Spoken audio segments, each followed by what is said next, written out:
Herhangi bir şeyi gerçekten biliyor muyuz? Bilgi dediğimiz şey nedir? Bilgi göreli midir, mutlak mıdır? Bilgi dediğimiz şeyin doğruluğu ya da yanlışlığı neye göre sınanır? Bu sorular ve buna benzer daha pek çokları antik çağdan beri insanların aklını kurcalamış ve hatta felsefede bu soruları inceleyebilmek için epistemoloji yani bilgi felsefesi adıyla bir alt disiplin bile oluşturulmuştur. Kimileri doğru bilgi olamaz derken kimileri de varlığını savunmuştur. Biz de bu videomuzda bazı kilit filozofların bilgiye dair görüşlerine yer vereceğiz.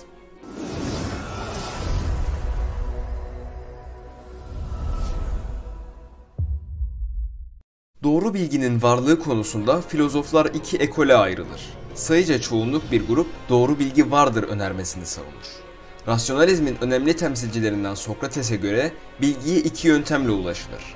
Bir şeyi bildiğini sanan kişiye bir şey bilmediğini göstermek ironi, hiçbir şey bilmediğini sanan kişiye aslında bir şey bildiğini göstermek ise maiotiktir. Sokrates bu iki yöntemi kullanarak hiç eğitim almamış bir köylüye geometri sorusu çözdürmüştür.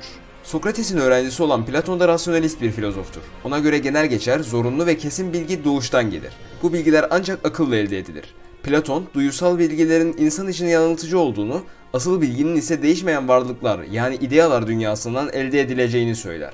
Mağara alegorisi buna en iyi örnektir. Platon'a göre idealar evreni asıl varlıklar alemini oluştururken, duyular alemi ise onların yalnızca gölgesinden ibarettir.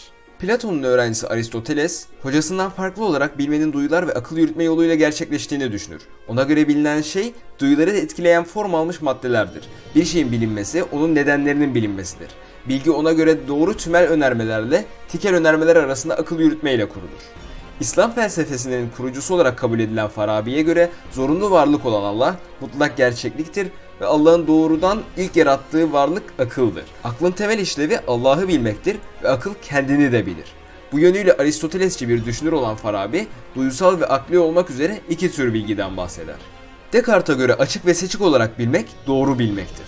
Descartes şüpheyi bir doğru bilgiye ulaşmada bir araç olarak kullanır ve düşünmeye eşdeğer tutar. Burada şüpheden bile şüphe eden septiklerden ayrılır çünkü şüphe edemeyeceğimiz tek şey o anda şüphe ettiğimizdir. Şüphe ettiğime göre yani düşündüğüme göre o halde varım akıl yürütmesiyle o meşhur cogito ergo sum sözünü söylemiştir. Empirizmin temsilcisi John Locke'a göre doğuştan sahip olduğumuz hiçbir bilgi yoktur. Aklımızda, düşüncemizde bulunan fikirlerin kaynağı deneyimlerimizdir. Tabula rasa olarak adlandırdığı boş bir levha olan insan zihninin duyu verilerinin aracılığıyla bilgi elde ettiğini söyler. Kritisizmin temsilcisi Immanuel Kant, bir eleştiri felsefesi yaparak bilginin yalnızca rasyonelistlerin iddia ettiği gibi akılla ya da empiristlerin iddia ettiği gibi deneyle elde edilemeyeceğini savunmuştur. O, rasyonalizmle empirizmi uzlaştırmış ve bunu şu sözle ifade etmiştir. Bütün bilgi deney ile başlar fakat deneyden doğmaz. Ona göre duyu organlarının verileri bilginin ham maddesini oluştururken ham maddeyi işleyerek bilgiye dönüştüren ise akıldır. Bu nedenle Kant, deneysiz kavramlar boş, kavramsız deneyler kördür der. Entüisyonizmin en önemli temsilcilerinden Gazali, doğru bilginin elde edilmesinde duyu ve akıl bilgisinin fonksiyonlarını vurgulamakla birlikte onları yeterli bulmadığı için bir diğer faktörden de bahseder ki o da sezgidir. Sezgiyi kendi diliyle kalp gözü olarak kavramlaştırır. Hakikat bilgisine sezgiyle yani kalp gözüyle ulaşılabileceğini söyler. Gazali, kalp gözünün bütün insanlarda bulunduğunu ancak herkesin bununla aynı bilgiye ulaşamayacağını söyler. Ona göre insan günah işlediği için kalp gözünün önünde perdeler oluşur ve hakikati kavraması zorlaşır. Bunun için insan Allah'ın emir ve yasaklarına uymalı, bedeni ve ruhunu günahlardan arındırmalıdır.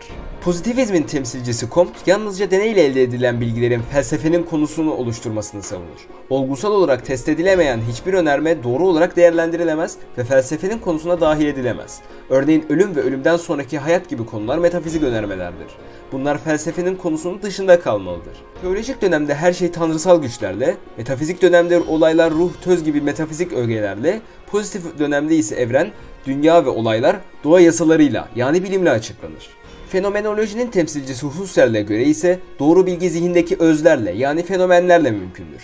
Örneğin herhangi bir cismin bilgisi zihne alındıktan sonra bu varlık yok edilse bile zihinde bilgisi yer almaya devam eder ve doğrudur. Bu yüzden ona göre yalnızca deneysel gözlemle yapılan bilgiler yanıltıcı olabilir.